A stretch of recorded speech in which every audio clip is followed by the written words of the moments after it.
parce que la définition ya nzambe nza ezali espace, mbe ezali énergie to pe électricité. Donc nzambe ezali juste kolakisa espace ya énergie oyo efaire vivaka nyonso to eza na se ya mokili, ezali koanime nyonso eza na kati ya mokili. Ntango mundele aye na colonisation na ye ayaki kokuta biso bato baindo tozalaki déjà na kati ya savoir. Il y a une partie où bazalaki évangélisé. Bakoko na biso. Exactement. D'accord. Il y a une partie où bazalaki évangélisé. Et la partie où bazalaki évangélisé le plus ezali à contrer ya Bakongo. OK. Précisément na ville ya Kisantu. Parce que ville ya Kisantu vrai kombo nango ezalaki Kindoki. Kindoki. Exactement. Parce que ezalaki ville où ezalaki na science na biso batu baindo. Tandis que dans les scènes d'Abraham, ils allaient réserver kaka pona ba Israélites. Est-ce qu'il y a des Israélites? Mais quelque part dans la Bible, les tribus allaient faire de tout le monde. C'est Jésus allait faire de tout le monde mes disciples. Donc, de quoi Jésus n'a jamais dit cette phrase. Ezana zamba moko ezara na Kivu. Soki kombo nango ezongi na webisa. Soki muta koti na kati. Abunga kaso abimia lobaka uti na paradis. Po lisolo nyonso babeta na jardin d'Éden okekuta ngo kuna. Et puis nzela wana so koti yango oyeba su te ndenge ya kozonga kuna na kati. Eza oyo batu ya science ya Saint-Germain babengi Shambhala. Oyo ezali paradis terrestre. Ça existe ici en Afrique et précisément en RDC na Kivu. Le salut ezalaka individuel te. Le salut est ancestral. Salut na yo okozongo na se ya makolo ya mama na yo parce que ye mutu aza na cordon. Oyo moto moyindo azalaki nango kala oyo bato balobaki tozalaki développé te tozalaki sali te. Mais na kozala na biso sali te tozalaki na taux élevé ya bolimbisanga ya prostitution te, tomonaki bapede te, tomonaki balésbienne te à cette époque là. Obangaka lifelo te. Vous vivez dans la peur. Tout celui qui se dit religieux a vivaka na kati ya peur. L'homme blanc a elibiso kaka esprit ya kobanga. Parce que olobi bien que tozaki a diminu na tango kala. Mais yebsanga to ya ba viol, ezaki ebele. Pourquoi est-ce que ces confusions existent entre les disciples ici la raté? Au moment où la religion est allée outillage politique. Oui, juste car à servir mutu moindo na profit ya homme blanc. Melvin Beats. Bande kwa Congo, bande kwa Turquie, pona bakoli na bino ba transfert d'argent, CMD multi service. Sombele suka na bisanga. Baluki CMD na butu bakoki te, babibi na moi na masola lokuta. Ata kutu bazaka na posa barango. Ata kutu bazaka na posa ya myom. Ata kutu bazaka na posa lingundu. Foba selo bakoli mo bakato yango. Nani akufeli ndeko? Oyo yaki kozwa koli. Azate mupepe. Nani basilisi kolota te? Tangu na baagence na bango bakokanga. Nde bakotimbela. Na CMD na récupérer colline na et outil Turquie. Balobi a onde masolo. So boyebi musala te outil kateto. Ngayo na CMD la colline na mobimba. Ngaza na commerçant, biloko na ngai outa ka Turquie. Ça CMD en tout cas ma trop. Ndeki michopo libanda ezate bodra na confiance ya Sirge. Balakin CMD multi service. Na kota ki mobimba na bibi pe la colline nga mobimba. Bonjour, aujourd'hui je vous accompagne dans les 5 étapes. Étape 1, l'emballage. Faites emballer votre colis par l'un de nos agents. Étape 2, pesez le colis. Ensuite, faites peser votre colis par l'un de nos agents. Étape 3, enregistrement. Attendez votre tour et faites enregistrer votre colis au guichet. Étape 4. Destination. Indiquez-nous exactement la destination de votre colis. Étape 5. Numéro de suivi et traçabilité. Vous recevrez un lien qui vous permettra de suivre votre colis. L'équipe CMD vous remercie d'avoir suivi ces étapes et à bientôt. Voilà, aujourd'hui nous allons essayer de parler de la spiritualité, sur makambo et la religion. Certaines personnes, la religion africaine est beaucoup qu'on a biso ezali kindoki. Et tu as vu que RDC a déjà payé laïque, tu as vu que pays, chaque pays a une spiritualité, chaque continent a une spiritualité, une spiritualité, une religion, et biso, beaucoup qu'on a biso ezakindoki. Selon les sources oyo et la biso ndengwana depuis to botami to kutango to ko sambela beaucoup qu'on a bisoté, on peut pas faire confiance na beaucoup qu'on a bisoté. Et voilà, nous avons avec nous un jeune qui a aussi de la connaissance, qui a de la connaissance à travers tout ça. Mais au départ, c'était un musulman. Mais n'a évité comment il s'est retrouvé que Azanza n'a pas bloqué surtout. C'est un garçon brillant et un maître spirituel également. Et c'est avec lui que nous allons essayer de parler. Toyeba, si c'est vrai, ce qui selon ma connaissance, selon ma connaisseur, bah ebisabiso que beaucoup qu'on a biso, ezali kindokito religion africaine ezalakate. Awa nakati émission nabino. Un grand merci na partenaire nabiso CM2 Multiservice. Je vous prie mesdames et messieurs, s'il vous plaît, likez cette émission, partagez le lien de cette émission kotala ngoyo moko te so kotala ngoyo moko aux congolais, aux africains, partagez pas moningo akolobaka lingala lokola yo et puis c'est comme ça nous allons aller. J'ai une construction pour na bandeko nyo surtout balingi basomba mapango na bango ozana mbongo olingi osomba lopango GNI construction ezali wana pour na bino gelor non di pepo ozali na besoin ya kotinda biloko na Congo ba conteneur pour bimisa yango na Angola. Ça la confiance n'a pas bloqué ni mutakoti si stabilité na monde douane. Le bon Interbomba Ndomba c'est vous tout qui dit. Na ozela bientôt là na Kinshasa avant ba déplacement na biso. Un grand merci aussi na boss Cédric Kiteka motema ya Sarah Aleda Teka 001 na kati ya Angola. Un grand merci na Matou Idole hein côté Azali na ebi que na kati ya Angola ozana minute Matou Idole. Et puis Ben Willy, le Gabonais le plus suspect, le Gabonais le plus dangereux, le seul fantôme qui sourit. Un grand merci à toi. Je reçois Karim. Napesonine Mbote, Napto, salam alaikum wa rahmatullahi wa barakatuh. Na préféré Pesanga Mbote. On préfère Napeso Mbote. Exactement. Voilà. Napesio Mbote Ndeko Karim. Mbote, na sepeli mingi nengo ya mbinga. Ok. Et puis napesi Mbote na peuple ya babantu nyonso. D'accord.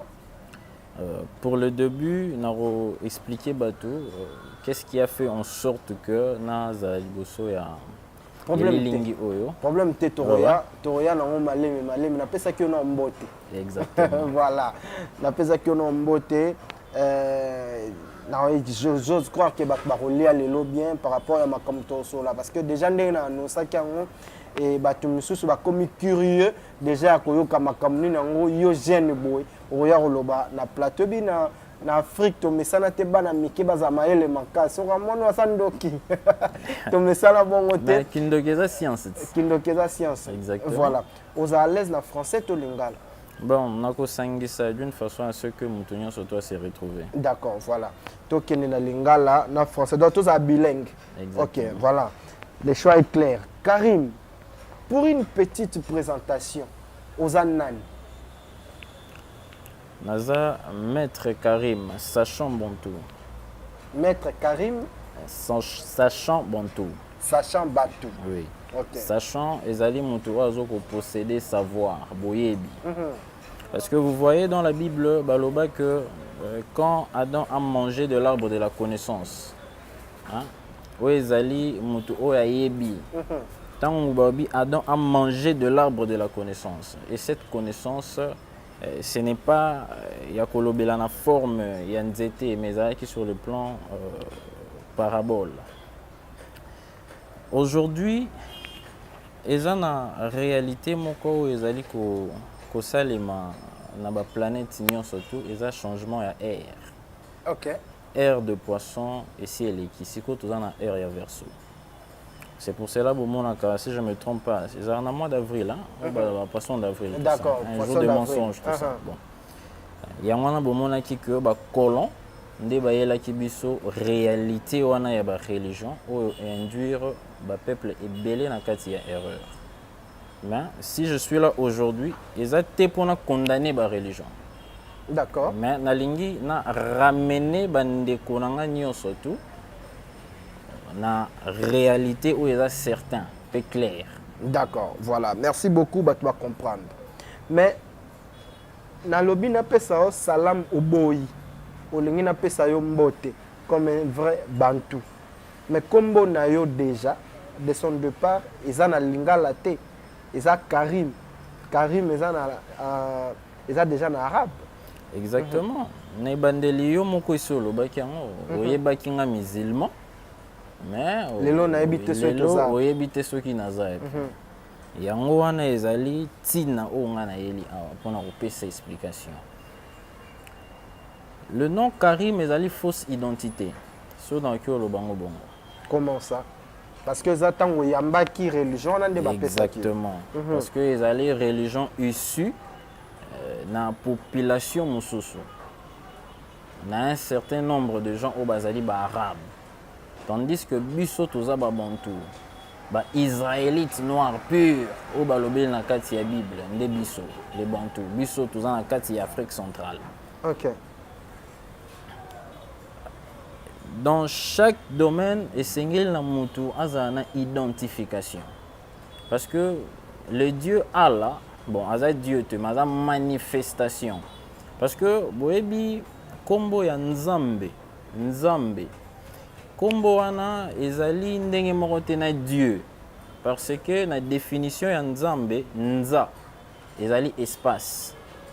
Mbe ezali énergie topé électricité. Donc Nzambe ezali juste kolakisa espace ya énergie oyo efaire vivaka nyonso to eza na se ya mokili ezali ko animer nyonso eza na kati ya mokili. Mais Nzambe azali manifester na bakombo ebele et pas baluba babengi maweja nyangila et pas bakongo balobi kuna nzamba pungu tulendo ozali komona et pas ya ba arabe balobi Allah et pas ya ba juif balobi Yahweh azali ko se manifester na bakombo ebele. Tandis que tangu mundele aye na colonisation na ye ayaki kokuta biso batu baindo tozalaki déjà na kati ya savoir. Savoir ezali connaissance ou ezali certain ou ezali na doute te. Mindele bayaki kokuta biso na savoir na biso na connaissance na biso. Exactement. D'accord. Et loka liboso lobina no Allah eza ndenge moko te na Nzambe. Pendant que olobi e panzani na minoko ebele. Est-ce que ça contradiction déjà? Non. Ceux qui Nzambe eza ndenge na monoko mosusu eza nango kaka Allah, c'est que ça ka ndenge moko. Te. Il faut bien comprendre pour saisir makambo na oloba très bien. Vas-y. Na lobi Nzambe azali la même signification que Allah. Parce que Allah égale à Dieu ndenge bango bayelaki biso na monoko na bango. Tandis que biso tozali na connaissance ya être suprême ou aza moko mais oyo ba invokaka te. Oyo abimi na kombo ya Nzambe. Soko katisi epa ya bandeko na biso bamongo okoka nyambe invokaka Nzambe te invocation Nzambe bako invoquer Nzambe te mais tosengaka ba mérite ya Nzambe à l'intermédiaire ya bancentre. C'est ce que font aussi l'église catholique. Bana Saint-Pierre, bana Sainte-Marie, ils ont un intermédiaire. C'est pour cela bazwaka représentation. Parce que la force divine ou ezali suprême, jamais mutu akoki ko s'accaparer na force wana na kati na ye. Ils ont dit aux courant au tcha wana nzoto eko consumer. Donc chaque élément ya mokili azalaka na droit ya kozwa ne fils que étincelle ya moke oyo ko kokaye pour que azala animé. Mais na kati ya nzambe, donc espace où ezali na électricité, énergie où ezali ko faire animer mokili mobimba. Sikoyo science wana ezalaki déjà développé depuis kalepa na biso batu bayendo. Siko soki biso tozalaki développé déjà la science na biso. Et salemaki ndenge nini biso tokoma colonisé parce que tozalaki déjà développé. Ça veut dire que colonisation et yaki na science koleka ya biso? Non non. Et salemaki ndenge. Et salemaki boye. Mundele tango aye Afrique akuti bakonzi ya Afrique bazalaki na monopole ya pouvoir. A s'intéresser na bango. Sima ya ko s'intéresser na bango ayaki ko proposer na ba chef nyonso tout o bazaki na kati ya Afrique ke amema bango bakini kosala visite na mboka na ye. C'est ainsi que Mundele ayaki kozwa force ya komema ba chef nyonso tout na ba mboka na bango et puis bazui na ba patrimoine culturel na biso oyo ezali babikeko oyo bato bazali ko mona yango lelo lokola likambo moko boye soki pe sorcellerie comme vous le dites. Mais en réalité ezali sorcellerie te. Soki lelo Afrique azali na manque ya pouvoir pe ya force ya ko rivaliser contre ba continent mususu ezali juste parce que Mundele azwaki patrimoine culturel na biso o ezali bikeko o ezalaki ba intermédiaire o ibane ko rapporter force ezali ko pesa force na Afrique na biso ye ake ko exposer yango na kati ya ba musée na ye. Bon religion boyeli biso obike wana ezaki ndoki ko tcha wana musée po futsa bato mbongo batala kango pourquoi moto moindo esengeli atombola conscience na ye. Biso awa na Afrique tozali toke malembe ba proposer ba konzi na biso exactement et pas ya mindele bakende ko beta tour bakende ko visiter Europe bamboka na bango ya mindele nde bakendaki ensemble na ba patrimoine na biso to babotolaki bango yango na makasi to bateyaki bango kezalaki kindoki nde bakoko na biso basedaki. Il y a une partie au bazaki évangélisée. Bakoko na biso. Exactement. D'accord. Il y a une partie au bazaki évangélisée. Et la partie au bazaki évangélisée le plus ezali à contrer ya Bakongo. OK. Précisément na ville ya Kisantu. Parce que ville ya Kisantu vrai kombo nango ezalaki Kindoki. Kindoki. Exactement. Parce que ezalaki ville où ezalaki na science na biso batu bayendo. OK. Donc Mundele tango aye na évangélisation na ye ya tromperie pour na koluka asa accaparer na ba bien ya mutu moindo nde aye kokumisa maunion surtout oyo biso tozaki nango comme force awa na Afrique et kokoma lokwa ba fétiche. Parce que fétiche eza momoko si je me trompe pas eza euti na ki portugais. Na ki portugais eza ba outillage. Eza ba outillage oyo biso banganga. Parce que nganga ça veut dire prophète. Est-ce que boye barango que nganga ça veut dire prophète. OK. Nganga ça veut dire o banganga bazalaki ko salela pona ko prédire makambo o ezali net pe intact pe ya solo. Bon, c'est à partir ya moment wana nde toyaki ko perdre force. Nde toyaki ko perdre force. Bon, lokola na chaque temps parce que ndenge to vivara boye mokili oyo ndenge eza awa toza na batemps oyo elandanaka. Na ministre oyo touti déjà kolongwa na heure ya poisson. Toza siko na heure ya verso. Na heure ya verso oyo ezali heure oyo réalité pe vérité ya mokili ndenge ezalaki esengeli sikoyo elobama na ndenge ya bosolo. Ok. Donc mutu moindo esengeli na ye a lamuka. Donc yo oye ko sala éveil de conscience et pas ya bato moindo. Exactement. D'accord. Tozonga nano moi si mapona yo moko. D'accord, comprendre yo maleme ndenge pe bato bazo comprendre yo maleme. Nini etindaki yo olongwa islam o comprenaki nini tant aux que musulman parce que tu as dit que un musulman c'est un chercheur aussi un chercheur de connaissances. Nini na kati ya islam omonaki po otika yango o rejoindre bokoko na biso.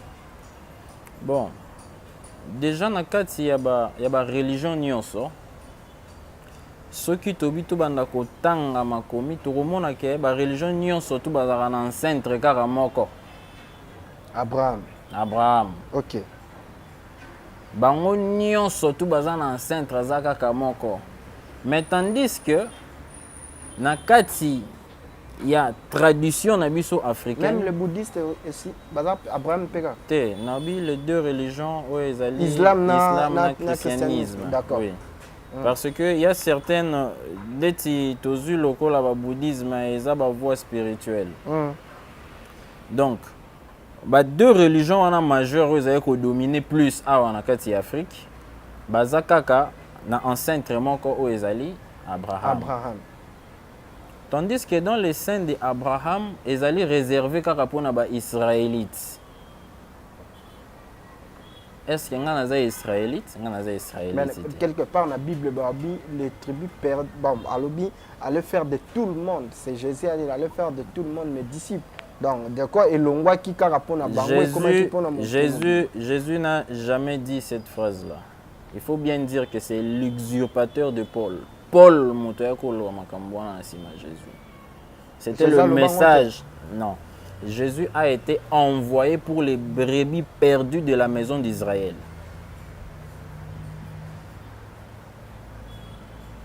Ok.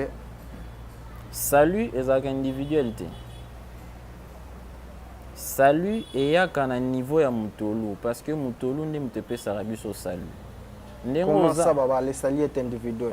Mais na poussé sous ma quantité qui est plus loin pour tout sur la malam. Vas-y, to lelo toi na posa. Lelo boye bisi biso que non Yesu a kufa pour na biso. A se sacrifier pour na biso et à l'éki na au de baptême à naître de nouveau pour na biso. Mais en réalité la seule personne na mokili ou azana droit ya ko mériter rang wana eza mama ou abotio. Parce que tant que tu bota marana mai na makila. Mai ezara na kati ya matrice pour na robomba mwana. La personne qui mérite ces éloges ezali maman. Comment ça? Marambo tobeta spirituel et ko bala na nini na marambo eza physique. Mais et bala ni oh Jésus c'est spirituel. Oh, par rapport à maman, ça c'est déjà charnel. Non, c'est pas charnel, mais c'est spirituel. Nakati ya Bible balobi que le monde était en ténèbres na Genèse. Avant que Nzambe abandako sala mokili. Le monde était en ténèbres, n'est-ce pas? Première création Nzambe zakinini. Première création. Que la lumière soit et la lumière fit. Et la lumière fit. C'est qu'en réalité, Nzamba za ténèbres. Nakata libumu bachela wa mpula. Bachela wa mutampula. Le mystère de la femme. Toro solango un jour. Toro solango. Tant yo tuni bon temps mo kili. Zaki na ténèbres. Cela ne veut pas dire que Izaki paradis c'est-à-dire côté Nzamba zako fanda to Nzamba zalaka nde babaka le siège de Dieu, le royaume de Dieu. Izaki yango te o ndenge mambo beto wana babete masolo ya terre, mabele o tozo biso batu tozali. Bon. Monsieur Nondi, Tant ozoloba makambo ya lola le paradis hein pona yo lola ezalaka wapi donc nde bayebisa bino ezalaka na lola tant bamataka na avion bokotaka lola ezali koexister parallèlement na biso. La preuve en est eza na zamba moko ezalaka na Kivu soki kombo nango ezongi na oyebisa soki moto akoti na kati abungaka so abimi alobaka auti na paradis mpo lisolo nyonso babeta na jardin d'Eden okekuta yango kuna et puis nzela wana so okoti yango okoyeba su te ndenge nini ya kozonga kuna na kati eza oyo bato ya science ya Saint-Germain babengi Shambhala oyo ezali paradis terrestre. Ça existe ici en Afrique et précisément en RDC na Kivu. C'est en ce moment où tu dois comprendre que l'Afrique azali na force où ezali suffisant pour nous permettre évolution mobimba ya mokili. Boyebi ba enceinte o bazali représenter sur le plan matériel na babikeko o to monaka oyo. O ezaki ndoki. O bango babengi ndoki. Nga na bengi yango za science na biso o ezali ya vérité pe ya solo. Parce que à travers ba intermédiarité na bango nde biso awa na Afrique na mokili ya lelo toza na équilibre sur le plan cosmique. Équilibre et pas na biso to monaka ba tremblement de terre te ba inondation moko boye excellé te sauf tozaka na eloko moko volcan mais après volcan mutu nyonso yebi eloko nini tozwaka na nsima nango. Donc l'Afrique et précisément l'Afrique centrale c'est la partie de la terre qui a été bénie par Dieu. Yango tozali kosala éveil oyo epai ya babantu nyonso. Répondre nga avant to ya na rappel wana répondre nga nini okudekuvaki na Islam po olongwa. Bon. Chaque religion azali na partie occulte na ye. OK. Oyo on a diffusé yango te na miso bato nyonso. Pour le respect de la religion. En tout cas, je salue tous les musulmans et précisément au bazana kati tarika Tijani pour les aller ici ka une marche spirituelle na sali yango na chemin wana. Mais je vais évoquer quelque chose pour éveiller un peu bato parce que na kati tarika Tijani mutu tango asala ka tarbiya esengaka ye azala na image ya shirk. Je pense que c'est cher. Ou azali na connaissance ou azali ko transmettre mon tour. D'accord. Ba permission ba izni comme ba ndekonoso ba lobaka. Donc tant moto azali ko sala ko sambela il faut azala na image ya shirk. Sous prétexte que image ya shirk wana ndi eko permettre ye asala nini akoma en contact na divinité oye azali ko benga. Mais bopesanga différence nyezali soki nazwi nzungu na kati soso na tie makila na kati na chango liboso na bengi kombo ya nzambe na bengi yango na kombo ya msusu ya pungu tulenda pungu lulenda boyebisa ngai différence nyezali soki nasali intermédiarité na nga na eloko nazomona boye na mutu pa zwi photo atie liboso na ya kosambela différence nyeza na kati. Il n'y a pas de différence. On a découvert on a Katia Tariq Tijani. Na kati ya Tariq Tijani. Na kati ya Tariq Tijani o ezali na kati ya Islam. Soki tokei epa ya ba église catholique. Tout le monde a basambelaka la Vierge Marie. Tout le monde a basambelaka Saint Pierre, Saint Paul. Baza représenté par des statuettes. Mais tant que s'inclinera le bousson maramwana, est-ce que ezalaka péché? C'est pas un péché. Mais bah nous faut comme la biquet côté, c'est que la loi là a été donnée par qui? Et ça c'est la Bible. La loi où Nzambe a appelé ça qui Moïse. Et la loi où Nzambe a appelé ça qui Moïse. Mais Moïse est né en Égypte, grandi en Égypte, enseigné par des magiciens égyptiens. Jusqu'à ce que ayaki kozwa ordre ya ko ramener peuple israélite où ezali ba bantu o bazali ko renfermer Afrique centrale ti kokoma awa kasi à travers wana nde bayaki kozwa connaissance ke kosalela babikeko eza mabe ndenge Égypte bande kosalela. Il faut faire très attention. Nalobi boye. Bikeko ezali pona kosambela yango te. Mais ekeko ezali intermédiarité ou ezali ko permettre que le monde divin ait agir sur le plan matériel. Parce que namokili ya lelo ceux qui ont remarqué mingi oromona plus bande kona biso baza trop religieux. Oromona ke baza na mwa ba problème makasi na vie. Pourquoi? Parce que bazali ko se focaliser mingi na o ezali illusion, ba penser sans pour autant que oluka opesa yango sens pe vie sur le plan matériel. Na pesi bino exemple moko eza très simple à comprendre. Au moment moto telemi liboso ya ekeko ya maman Marie a sali prière na ye ndimani. Bon. Bango babi ke Moïse ayela biso ba loi wana ya kotema liboso bikeko te mais ndeni prière wana ndimani. Comment est-ce que se fait-il que Moutako telema liboso ekeko et puis à lobby et puis eloko wana salimi? Et ce qui est mutu moindo ne mutu asali yango liboso ekeko na ende komi mabe.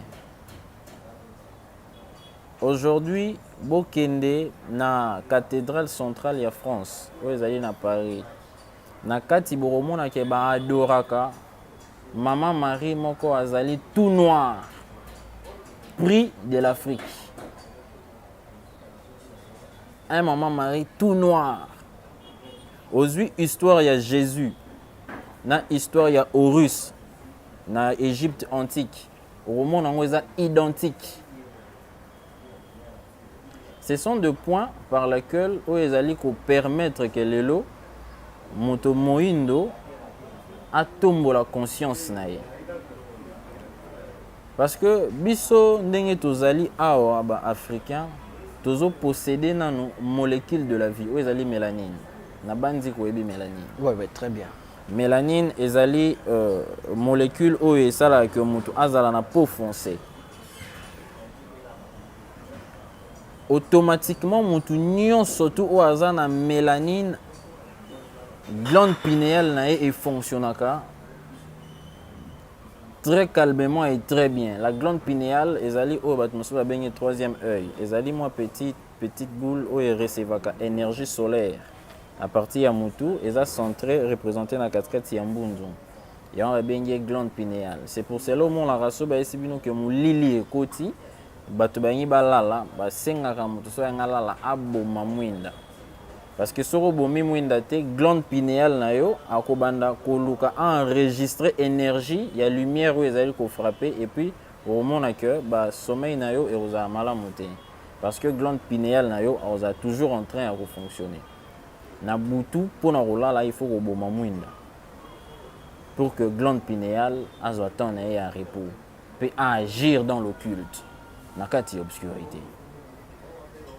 Parce que glande pinéale n'est pas représenter troisième œil. Il y a un bozomona nakati Afrique centrale précisément à Kinshasa. Bomona qui avait église na ba mosquée et belé. Les gens sont trop spirituels. C'est parce que à la base c'est le peuple bantou qui est un peuple spirituel sur tout le plan. D'accord, voilà. Toujours continuer. Malem, mais vous comprenez que nous sommes en train de partir petit à petit. Sikoyo,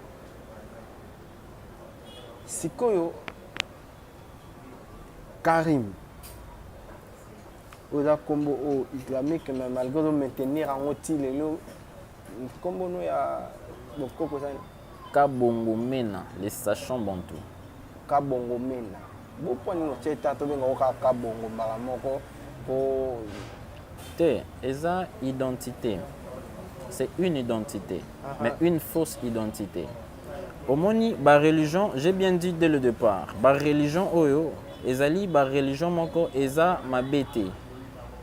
Eza mabete dans quel sens? Parce que ezali continuité, il y a connaissance ou ezali il y a un centre na biso. Mais dans mundele azui à blanchir yango. sikoyo ntango yo ye awa oye mpo oyebisa biso ke bokoko na biso eza kindoki te et que olingi oyebisa biso ke ntango bakoko na biso tonto bikeko wana ezalaka bakoko babandaki kofukamela yango te mais babandaki koutilize yango lokola objet intermédiaire. Objet intermédiaire. C'est ça que tu veux nous faire savoir. Exactement. Donc, beaucoup de choses qui ont quitté. Pendant la biso non moi secteur on a surtout là tu vas comprendre. Il y a droit que le terrain au thé à biso. Bon. Pour na ba Congolais bazar partout, pour na bandeko bazar ba Afrique centrale bazolanda biso et na bandeko pe ba duta kati lelo na nini wana neti ba biso o ba biso. Bon, nakobandana na couleur rouge. Bon, la couleur rouge trop na kati ya bandako ya banganga que moi j'appelle prophète. Ndenge yo pour la couleur rouge. Exactement. La ti yango pour lelo ezali mokolo ya mardi. Mardi ezali Mars et Mars atambola na couleur rouge. OK. D'accord.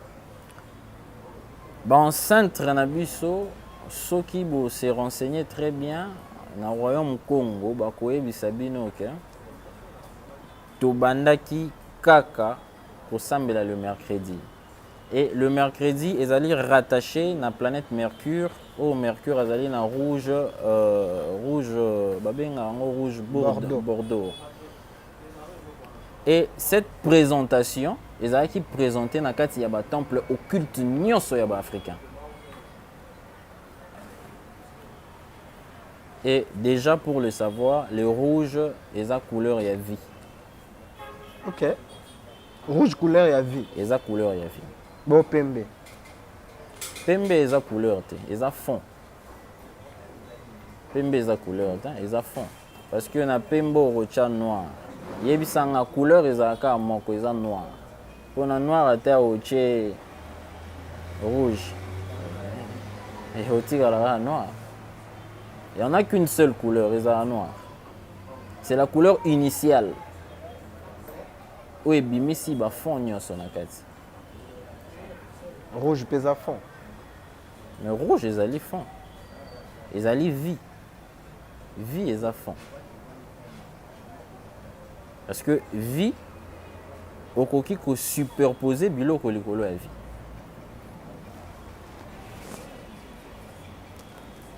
Donc yango eloko nalingaki na faire comprendre bato. Nazongi na début. Le mot Nzambe n'explique bino très bien. Ça veut dire place, Nza, Mbe, Tombi, électricité, to énergie. Oyo ezali régi quelque part. Oyo mutu akoki kobenga te. Soki nazongisi bato na kati ya Bible. Na Genèse balobi que Dieu a créé les cieux et la terre, tout ça, mais ezan esika monte babi ke Nzamba kela mai. Ezan na esika mon côté où balobi ke Nzambe akela mai. OK. Donc cela revient encore à nous dire que Nzambe azali na côté féminine na ye. Et le côté féminin de Dieu, ezali le côté où ezali productrice, où ezali à l'origine ya mokili nyonso to oyo toza nango lelo. Et ce côté est dominé par l'eau. C'était une parenthèse. Tozonga nango. Toya nango côté moso po to kimisa makanisité. Exactement. Les ancêtres. Les ancêtres bazali ba intermédiarité oyo bazali ko permettre à ce que mutu à atteindre les niveaux divins ou bien les nouveaux vampires. Parce que na kati ya monde astral tozali na haut astral na bas astral. Na kati ya haut astral tozana niveau ya ba divinité. Ba divinité oyo tozomona oyo bazobenga lelo epa ba rab babengi Allah azali divinité. Et pas na biso awa na bakongo balobi Nzambe ya pungo tulendo pungo tulendo et pas baluba balobi nyangila maweja wana bazali ba divinité ezali ba divinité oyo ezali ko représenter le mot Nzambe oyo qui représente énergie oyo ezali initiale oyo ezali nzambe. Bon, il faut savoir que chaque peuple azalaka na baancentre na ye. La preuve en est que dans la Bible, Jésus, tant qu'il a consacré Jean na André, si je ne me trompe pas, Matel Likolo ya Ngomba, abengaki Yahweh te, mais bato bakitaki bazalaki mibale, Eli na Moussa, Moïse, Likolo ya Ngomba. Mais pourquoi est-ce que Jésus, fils de Dieu, comme les chrétiens balobaka, pour y consacrer les disciples, il fallait qu'il y ait un centre direct pour nous répondre à l'appel. Mais est-ce que les gens comprennent un peu ça? Et c'était pourquoi? C'était parce que le salut est individuel. Le salut est ancestral. Salut na yo okozongo na se ya makolo ya mama na yo parce que ye mutu aza na cordon oza attaché connecté à partir ya motolu. Salut na yo okoki kokende koluka ngo epa mutu songolo pakala te. Salut ya mutu moindo esengeli azwa yango na makolo ya mama na ye. Yango moni biso ba africain éducation ezala na maboko ya maman. L'éducation ezala na maboko ya maman. Yango bandeko na biso ya basi, il faut bazala vraiment très bien enseigné d'une sorte que génération où ezali koya sikoyo bazala suffisamment mûr pour na tenir debout face à ba fléau ou nyonso tozali komona lelo na ba religion. Parce que l'élo, si la femme africaine arrive à maîtriser notre propre spiritualité et à les transmettre aux enfants, l'obit aux en a pas de problème. La première personne à éduquer en Afrique, ce sont nos sœurs et nos mamans qui doivent retourner dans notre tradition. Ceux qui vont comprendre la religion africaine, pas la religion. La spiritualité africaine. En Afrique, tu as la religion. Non, on n'a pas de religion. Tu as la religion. On n'a pas de religion. Biso to vivaka en communication avec la nature. Biso to en communication avec la nature. Parce que ndenge ozana na tango kala so ozana posa o faire et qui tio na nzoto baro tout elo pondu balambeli o pondo olie pondo automatiquement faire raisonner. Na l'église tout le monde a rabatu bakendaka akei aux femmes de nuit nini mais na kalezaki ba ozwaka nzete ba tiango likolo moto milinga nezu akimi akei. Pourquoi? Parce que chaque création, toute créature où ils en a se mokili, ils allaient posséder une partie à énergie et en zambi où ils allaient capable de coopérer miracle pour délivrer maintenant situation ni surtout où ils sont. Et énergie wana ezali répartie na bikela nyonso o nzamba keli. Eza na kati ya banyama, eza na kati ya banzete, eza na kati ya eloko nyonso. Et connaissance wana ezalaki mingi a servi epa ya mutu moindo. Po mutu moindo ne mutu azalaki na connaissance ya médecine makasi koleka ba peuple nyonso tu ya mokili. Parce que mutu moindo afandi na kati ya zamba pendant longtemps. Lelo bo se posera ta question te mutu aliboma aza na salité entouré na salité mabela ra microbe te akufaka te eloko te. Bon, aujourd'hui biso batu baindo toza propre, to ne tozali a biso toza propre. Mais pourquoi est-ce que durée ya vie na biso et comme mukuse par rapport à ndenge tozalaka kala sous prétendant rolbaka tozalaki salité.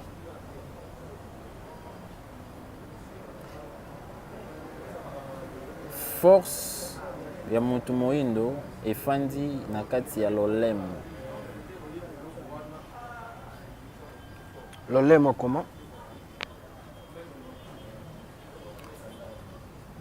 Tango papa alingaka apambola mwana na ye soki akomi prêt ya kobima na ndako mpona kosala vie na ye libanda autilisaka maloba na soyi. Soyi ezalaka na lolemo. Est-ce que ebala ndenge nini na moto aliboma wazolia na nzela tout ça? Moto ya liboma, j'ai évoqué point wana pona ya kosala concordance entre vie oyo moto moyindo azalaki nango kala oyo bato balobaki tozalaki développé te tozalaki sali te, mais na kozala na biso sali te tozalaki na taux élevé ya bolimbisanga ya prostitution te, tomonaki bapede te, tomonaki balésbienne te à cette époque-là. Mais on vivait dans une harmonie oyo ezalaki harmonie moko initiale et plus propre, sans problème avec qui que ce soit. Tant que mundele aye koyela biso religion, parce que la religion en réalité ezali kaka bobangi, la peur. Religieuse ara bobangi. Ezali la peur parce que bato nyonso bakendaka église bakendaka mosquée bazalaka na bobangi eloko moko. Nini? Lifelo. Yo po banga lifelo. Obanga lifelo te parce que oza musulman. Ouais. Obanga lifelo te. Vous vivez dans la peur. Tout celui qui se dit religieux a vivaka na kati ya peur. C'est ainsi le premier combat, parce que makambo oyo eroza facile te, eza vraiment combat. Premier combat oyo mutu akolinga a embrasser la spiritualité bantu ya liboso oyo esengeli na ye kosala ezali na kolongola kobanga. Parce que dans la spiritualité bantu tozo reconnaître péché originel te. Péché oyo balakisi bato na kati ya religion ya koloba ke Adam na Eve basumuka yango ekomisi biso neti tozabe biso connaissance wana en tout cas toyebi yango te.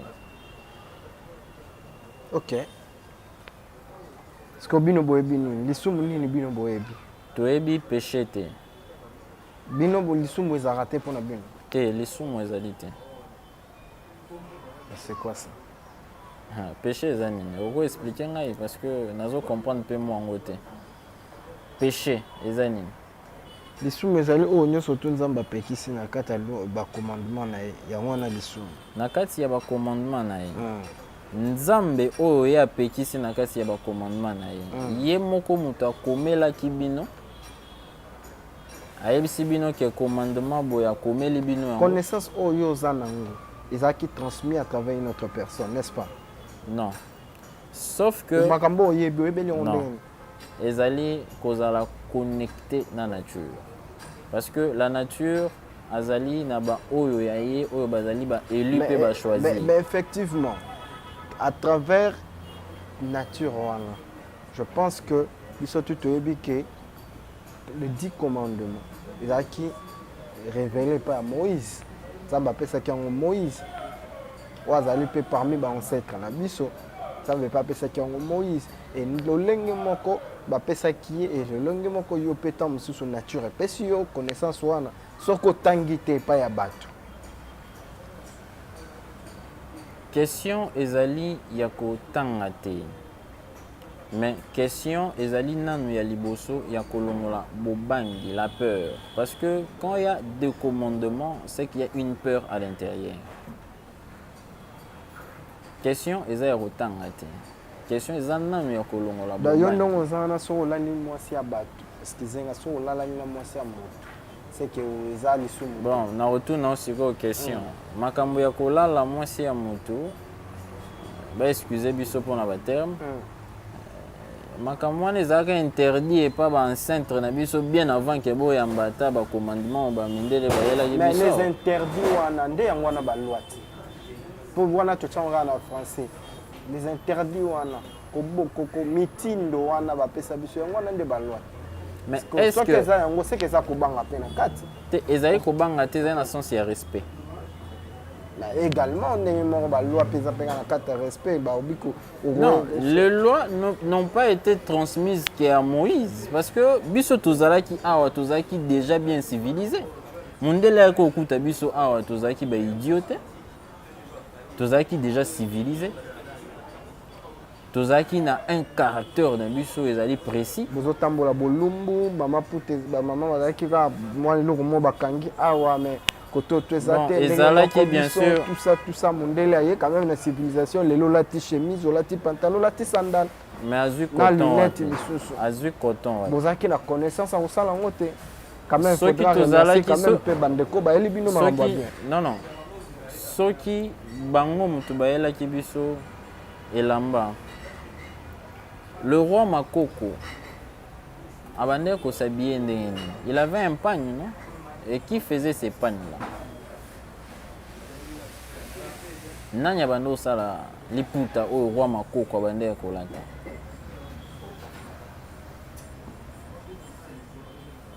L'homme blanc a éli biso kaka esprit ya kobanga. Parce que olobi bien que tozaki a demi nu na tango ya kala. Mais yebisanga to ya ba viol ezalaki ebele. To ya viol ezalaki ebele. Prostitution. histoire na biso mpe toyeba yango te mpe eza mpe falsifie mondele mpe kaka moto abeteli biso lisolo Non, neti histoire na oyo biso. ozoloba je parie ke eza mondele mpe moto abeteli yango Non. Mhm. Biso to puiser information auprès ya ba enceinte na biso. Parce que mutu oyo azali connecté na ancestralité na ye, automatiquement il sera inspiré. Automatiquement on sera inspiré. Et il y a certaines informations de bouche à l'oreille à travers ba enceinte otozo o baba ancien na biso tozo vivre na ba na mikolo. Oyo bazala na époque wana. Ce ne sont pas des choses auto locaux tient encore à la vulgaire, non. Ezali biloko o ezali réel. il y a des gens oyo bazala na époque wana ti lelo baza Ils existent. Bazali. baexiste ndenge nini parce que tobeta deya masolo ya bacombien d'années donc même Ils aient, nombre de 100 ans non, bazala te. il y a certaines découvertes qui se sont faites, mais batu oyo ba existaki na temps wana, ba betaki masolo et pas ya bana. Donc batu oyo bazaki na temps wana bazaki na bana, bano bazaki bazwaki information, pe information eza divulguer ti lelo. Information eza divulguer ti lelo. Bon, vous êtes religieux. Mais pour nani soki il faut bala, il faut bazongisa oka oke ça la mariage coutumière. Pourquoi est-ce que bazong sont na kati ya coutume na yo? Pourquoi est-ce que les religions nous ont pas amené une structure ya kobalisa nango batu selon les religions et c'est limité par là. Tout tika ko se familiariser à un certain niveau na makambo o eza ya biso te. Yango ememi plus de division na kati ya ba famille na biso, na kati ya société na biso ya ba africain. Lelo pour mona un musulman et un chrétien ba fanda esika moko ekoma trop difficile. Pourquoi? Parce qu'il y a assez de divisions na kati ya makambo wana. et ça vient de la religion. Et ça vient de la religion. Et ça vient de la religion. Mais je ne pense pas que tu es en train de dire à un chrétien ou un musulman qui sont dans la fosse. Comme je venais de le dire, tous en a deux volets. Nakati y a la religion. Parce que deuxième volet, la religion, ils allaient côté obscur, occulte. Chaque religion a un côté occulte. Et à atteindre le niveau occulte de la religion, automatiquement, à comprendre que sens et réalité, il y a spiritualité où ils allaient traditionnelle ancestrale, où ils allaient propre pour nous. Lelo, tous ça comme on a chrétien précisément pas à saluer un musulman. Ceux qui bossent là, moi il y a Ramadan, ils leur saluent, à souhaiter un bon carême. Ok. Bon, pourquoi est-ce que ces confusions existent entre les disciples ici la raté? ozomona ke religion ezali outillage moko politique oyo eye juste kaka mpona koasservir mutu moyindo na profit ya homme blanc. Bazoyebisa yo ke non le paradis lola ebongisami kaka mpona bato oyo bazali bapauvre. Donc mpo okende paradis esengeli na ozala pauvre. Donc moto aza na mbongo ebele akoke paradis te. C'est déjà une façon ya koluka koappauvrir mutu sur le plan spirituel et sur le plan matériel. D'accord. Qu'est-ce que les Africains doivent faire pour l'élo, bandeko, tombola, spiritualité africaine, peut-être zonga la force au bisoto. Je crois que ça serait le dernier point pour te chiter. C'est que le peuple bantou doit faire, il faut tous se reconnecter dans l'ancestralité na biso. Et pour ça, la mandenge. Ça se fait à travers une initiation. L'initiation, la première initiation est celui d'abord d'enlever la peur, de venir dialoguer avec nous. Simanayango, nde tokopesa mutu. Vous, ça veut dire bino ba spirituel et animé. Oui. Okay. Biso ba sachant spirituel bantu, nde tokopesa batu siko directif ou ezali approprié pour na mutu nyonso tu azala connecté na divinité na ye ancestrale. OK. D'accord. Yami balé. Deuxième, ezali sur le plan initiatique PKK. Mais je préfère au moins le garder parce que c'est un côté qui est obscur et que c'est na mutu oyo akozalande prêt tant akozwa enseignement complet na niveau ya initiation. Oui, non. Vraie version te eza caché te. Non. Ezali que to première confrontation, il y a dialogue, ezali d'abord pour na ko éveiller conscience. Ko éveiller conscience, eza ko longola mutu na bobangi. Il y a certaines choses oyo ezali normal sur le plan matériel. Komona ekeko mutazana ekeko, komona mutazana nzungu, komona mutazana ko longola d'abord la peur.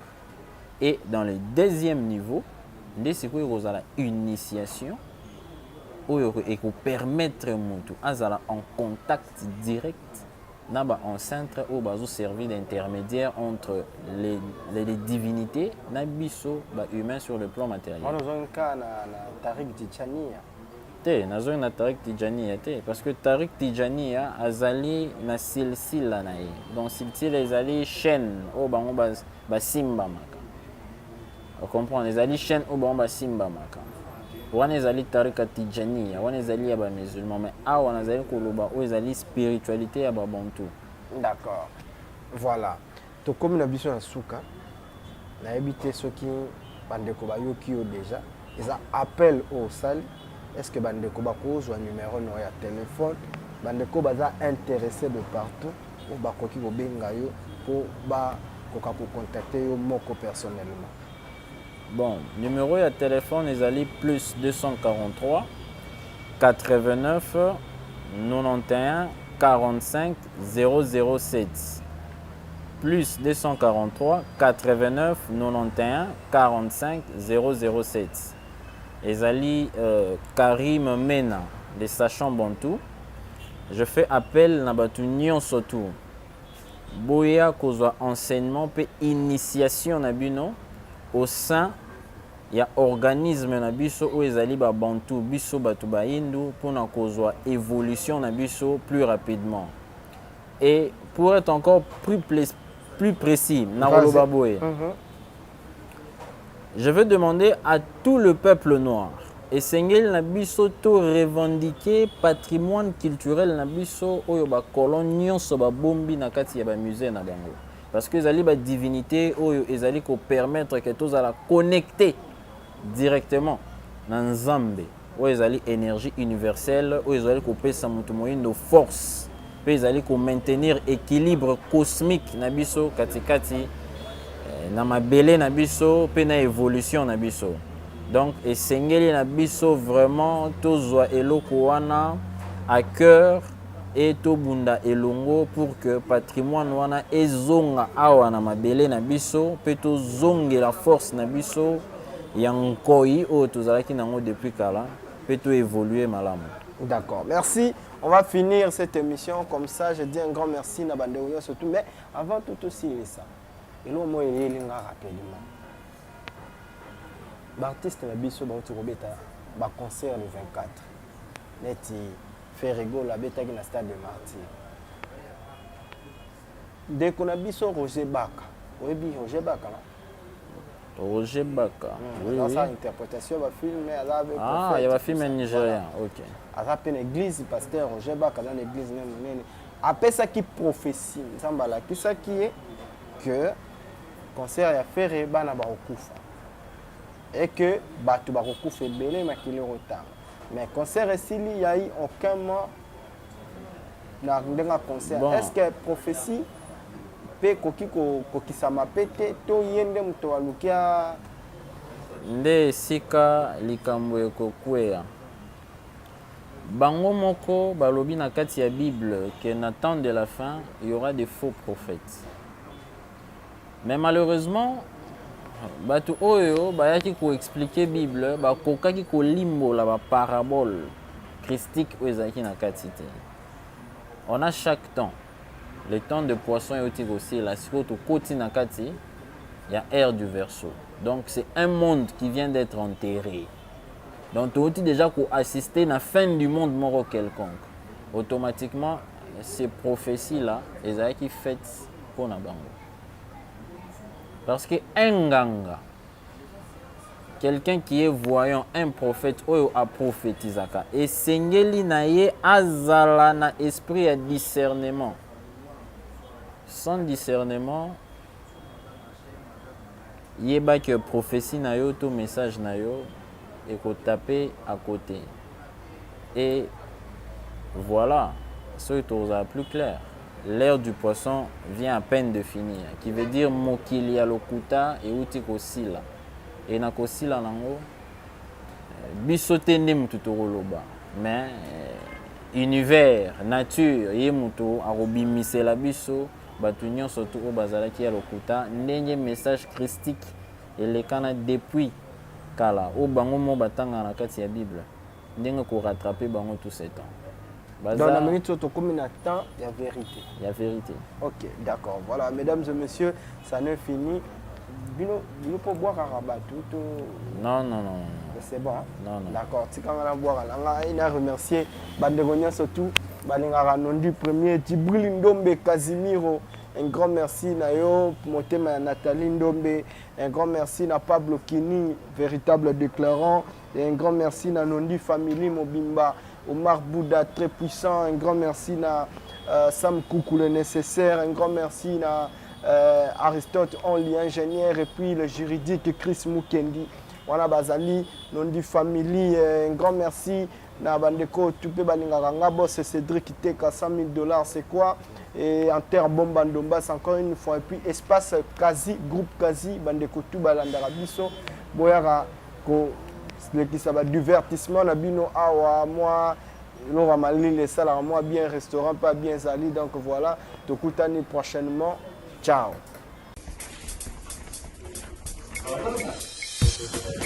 Bandeko koli na ngai esi ekei na CMD lala no kongi neti kako tire ballon kitoko respect kolo histoire.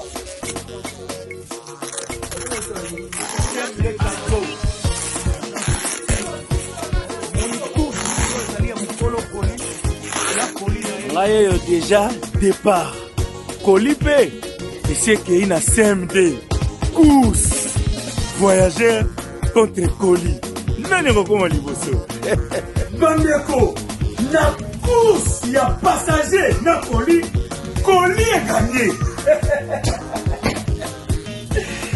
CMD multiservice partout aux amis.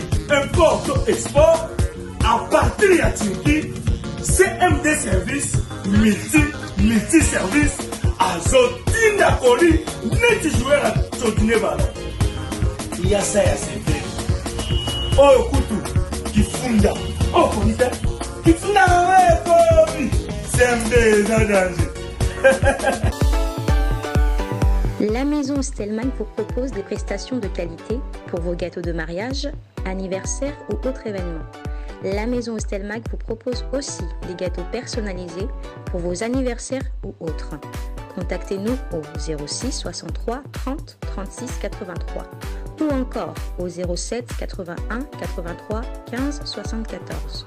Vous pouvez aussi nous contacter sur la page Facebook Hostelmag.